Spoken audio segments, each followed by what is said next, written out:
من الشيطان الرجيم. بسم الله الرحمن الرحيم. إذا زلزلت الأرض زلزالها وأخرجت الأرض أثقالها وقال الإنسان ما لها يومئذ تحدث أخبارها بأن ربك أوهى لها يومئذ يصدر الناس أشتاتا ليروا أعمالهم فمن يعمل مثقال ذرة خيرا يره ومن يعمل مثقال ذرة شرا يره. صدق الله العظيم. آواز بلند کے ساتھ مل کر کے پڑھے. الصلاۃ والسلام علیک یا رسول اللہ. الصلاۃ والسلام علیک یا حبیب اللہ. الصلاۃ والسلام علیک یا نور اللہ. وعلى آلك وأصحابك يا حبيب الله صلى الله تعالى عليك وسلم. میرے پیارے آقا صلی اللہ علیہ وسلم کے پیارے دیوانوں، لگاتار ہم نے وضو کے شروع سے لے کر کے آخر تک جانے کی کوشش کر رہے ہیں. پہلے ہم وضو کیسے کرنا یہ سیکھے تھے، اس کے بعد ہم پر وضو فرض کب ہوتا ہے وہ سیکھا تھا، واجب کب ہوتا ہے وہ سیکھا تھا. اب سیکھیں گے انشاءاللہ تعالیٰ وضو پر سنت کب ہوتا ہے کرنا. پچھلے ہفتے میں نے آپ کے سامنے 2 سنتیں بتائی تھی، اس کی طرف نہ جاتے ہوئے آگے بڑھ گئے. اس سے قبل ایک حدیث پاک حضور صلی اللہ علیہ وسلم کی وضو کے متعلق ہے، آپ سماعت فرمائیں.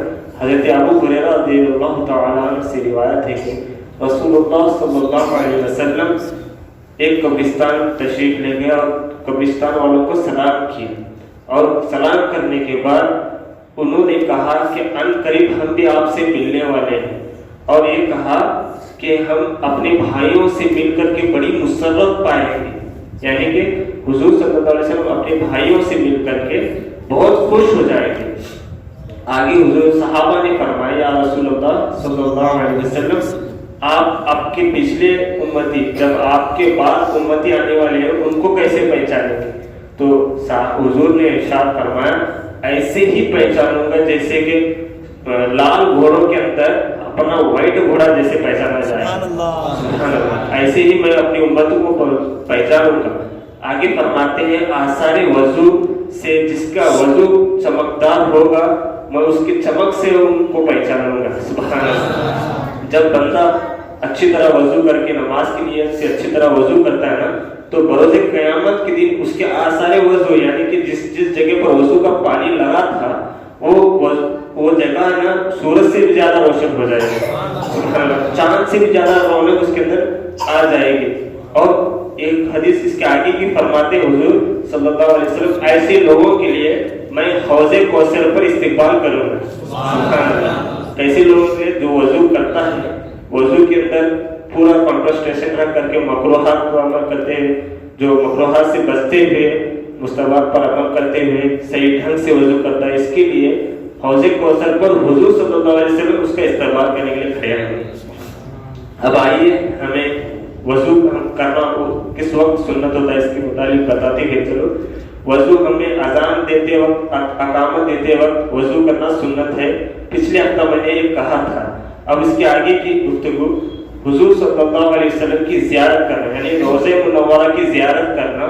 اللہ نے بھی توفیق دی ہے تو مدینہ منورہ جانے کے لیے، تو وہاں پر سنہری جالیاں موجود ہوگی کہ نہیں ہوگی؟ سنہری جالیوں کی زیارت کرنے کے لیے باوضو ہو کر کے زیارت کریں. ٹھیک ہے. وضو اس وقت سنت ہوتا ہے جب مسجد نبوی کے اندر آپ داخل ہو یا پھر سنہری جالیاں آپ کے نظروں کے سامنے ہو، اس وقت ضروری ہے کہ آپ باوضو ہو کر کے کھڑے رہیں۔ اب آئیے صفا مروہ کے درمیان صحیح کرنا، جب ہمیں حج کی سعادت حاصل ہوتی ہے یا پھر عمرے کی سعادت حاصل ہوتی ہے، ہمیں پتہ چل جائے گا صفا اور مروہ کس کو کہتے ہیں۔ صفا اور مروہ دو پہاڑی کا نام ہے، ایک کا نام ہے صفا، دوسرے کا نام ہے مروہ۔ اس کے درمیان میں گھومنے کے لیے کہتے ہیں صحیح کرنا۔ جیسے اب یہاں پر گرین لائٹ لگی ہوئی ہے، ایسے ہی وہاں پر بھی صفا مروہ کے درمیان ایک گرین لائٹ لگی ہے۔ جہاں سے شروع ہوتی ہے وہاں سے لے کر کے جہاں ختم ہوتی ہے وہاں تک اپنی رفتار کو تیز کرنا ہے، یعنی کہ ہم نارمل سے چل رہے ہیں، اس وقت اگر ہمارے نیچے گرین لائٹ نیچے ہم آ گئے نا تو تھوڑی دیر ہماری چلنے کا انداز تھوڑا زیادہ بڑھنا چاہیے، یعنی کہ آپ نارمل کے حساب سے چل رہے ہیں، تھوڑا بھاگنا چاہیے وہاں، سمجھ گئے۔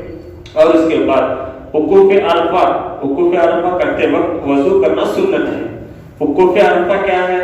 وقوف عرفہ عرفات کے میدان میں جو حج کے لیے جاتے ہیں ان کا ایک ارکان ہوتا ہے وقوف عرفہ کرنا۔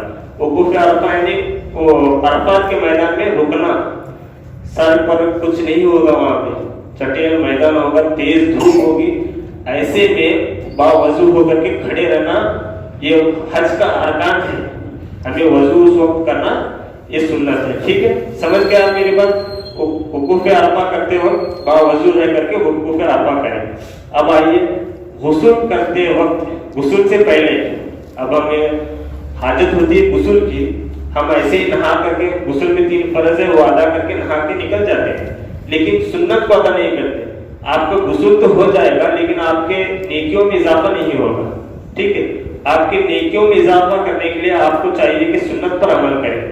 اس سے پہلے آپ جب بھی وضو کر لیں گے نا، غسل کرنے کے ارادہ کرتے ہیں تو سب سے پہلے آپ وضو کر لیں، جیسے آپ نماز میں وضو کرتے ہیں نا بالکل ویسے ہی آپ کو وضو کرنا ہے۔ اس کے بعد غسل کے 3 فرض ادا کر کے غسل آپ کو جیسے چاہیے ویسے کرنا چاہیے، ٹھیک ہے۔ اب کھانے پینے سونے سے پہلے وضو کرنا سنت ہے۔ کھانے پینے سونے سے مراد کیا ہے؟ کھانے کا وضو بھی ہوتا ہے، جیسے نماز کا وضو ہوتا ہے نا ویسا کھانے کا وضو ہوتا ہے۔ کھانے کا وضو کیا ہے؟ کھانے سے پہلے اچھی طرح وہ ہاتھ دھو کر کے تھوڑا سا پانی منہ میں لے کر کے کلی کر کے تھوکنا، یہ وضو ہے، یہ کھانے کا وضو ہے۔ یہ کھانے کا وضو کیوں ہے؟ ہم لوگ نہ جانے کیا کیا کھاتے ہیں، کام پر، باہر، دوستوں میں وغیرہ وغیرہ، کہاں کہاں جاتے ہیں، کس کو پکڑتے ہیں، ہمیں نہیں پتا ہوتا، پھر بھی ہم آ کر کے گھر پہ ایسے ہی کھانے بیٹھ جاتے ہیں۔ یہ ادب کے خلاف ہے، ایسا نہ کریں، اس سے ایسا کرنے والوں کی طبیعت میں علیحدگی آ جاتی ہے، ٹھیک ہے۔ حضور نے فرمایا کھانے پینے سونے سے پہلے وضو کیا ہے۔ اب کھانے کا وضو تو آپ نے سمجھ کیا، اب سونے کے سے پہلے کرنا کیوں چاہیے وضو؟ بول سبحان اللہ۔ جب بندہ اچھی نیت لے کر کے وضو کر کے سو جاتا ہے نا تو اللہ رب العزت اس کی اچھی نیت کا اجر اس کو خواب میں عطا فرما دیتا ہے۔ اب سوچ لے آج رات کو حضور کا دیدار کرنا ہے اسی لیے میں وضو کر رہا ہوں، سبحان اللہ۔ اچھی نیت رہنی چاہیے، سنو خیر المؤمنین، اچھی سوچ رکھنا چاہیے مومنوں کو۔ اچھی سوچ کی وجہ سے آپ وضو کر کے 1 دن نہیں ہوگا، 2 دن نہیں ہوگا، برس نہیں ہوگا، 2 برس نہیں ہوگا، لیکن ایک نہ ایک دن ہوگا ضرور، یہ عقیدہ رکھنا چاہیے، ٹھیک ہے۔ اب آئیے کھانے پینے سونے سے پہلے، ٹھیک ہے۔ پینے سے مراد کیا ہے؟ سنت کے مطابق پینا، یعنی کہ پانی پینے میں بھی 7 سنتیں ہیں، پانی پینے میں 7 سنتیں ہیں، یہ اور ایک مرتبہ بتاؤں گا۔ اب اس کے بعد جو ہے ہمارا سیشن شروع ہوتا ہے مستحبات کے اندر ہم داخل ہو جائیں گے۔ اتنے مرتبہ جتنے میں آپ کو گنایا ابھی، وہ کرنے سے پہلے وضو کرنا سنت ہے۔ اب جو گنا رہا ہوں اس کو کرنا، آپ کا اگر وضو ہے تب بھی اس کو کرنا، یہ مستحب ہے۔ مستحب کس کو کہتے ہیں یہ پہلے سن لیں۔ مستحب اس کو کہتے ہیں جو سونے پہ سہاگا کہتے ہیں، سبحان اللہ۔ آسان طریقے سے میں آپ کو سمجھا رہا ہوں، جو سونے پہ سہاگا کہتے ہیں اس کو مستحب کہتے ہیں، یعنی کہ آپ کا وضو ہے اس کے باوجود بھی آپ وضو کر رہے ہیں، یہ اچھا کام ہے نا، یہ اچھا کام ہے۔ اچھے کام کو بہت ہی اچھا کام کہتے ہیں مستحبات کو، ٹھیک ہے۔ اب آئیے سونے سے پہلے یا سو کر اٹھنے کے بعد وضو کرنا مستحب ہے۔ اگر آپ عشاء کی نماز پڑھ رہے ہیں پھر جا کر کے آپ سونا چاہ رہے ہیں تو آپ پھر ایک مرتبہ وضو کر کے سو جائیں۔ اب جب جیسے آپ کی آنکھ کھلے گی تو فوراً آپ وضو کیا کریں. یہ اچھی عادت ہے. ٹھیک, اس چیز کے ہمیں یہ فائدہ ہوگا, ہمارے چہرے پر رونق زیادہ بڑھ جائے گی. سبحان اللہ. یعنی کہ روحانیت ہمارے چہرے پر جو ہے وہ رونق زیادہ ہو جائے گی انشاءاللہ. اب آئیے اس کے بعد کسی میت کو غسل دینے کے بعد یا پھر میت کو اٹھانے کے بعد, میت کو اٹھانے سے مراد یہ ہے کہ ابھی روح قبض ہوئی ہے, وہ ایسے ہی لیٹا ہوا ہے, اس کو وہاں سے نکال کے دوسری طرف لیٹانے کے لیے جب آپ لیٹا رہے ہوں گے, پتہ نہیں کہ ہمیں وہ میت کی حالت کیا کیا ہوتی ہے, کہیں پیشاب بھی نکلتا ہے, کہیں پائخانہ بھی نکلتا ہے وغیرہ وغیرہ اس کے ساتھ ہو جاتا ہے. روح نکل سو مرنے والے کو ہی پتہ چلتا ہے کہ روح نکل سو تکلیف کتنی ہوتی ہے, ہمیں نہیں پتہ ہوتا کیونکہ ہم اس کا لذت کے مزہ نہیں چکے رہتے. ٹھیک ہے, اسی لیے حضور نے فرمایا مستحب آپ جب وضو کے غسل میت نہلانے کو یا پھر اس کو اٹھا کر کے دوسری طرف ٹرانسفر کرنے کے وقت میں اس کے بعد میں وضو کرنا یہ مستحب ہے. آئیے اب بلا تاخیر اس کے آگے کے مکروہ ہے مستحبات میں آپ کو اگلے ہفتے گناؤں, کیونکہ ہمارے درمیان ہمارے مہمان بھی آ چکے ہیں. اب ہمیں ان کو اپنا وقت دینا ہے. دوران گفتگو کسی قسم کی بھی غلطی لغزش کوتاہی اسے معاف فرمائے.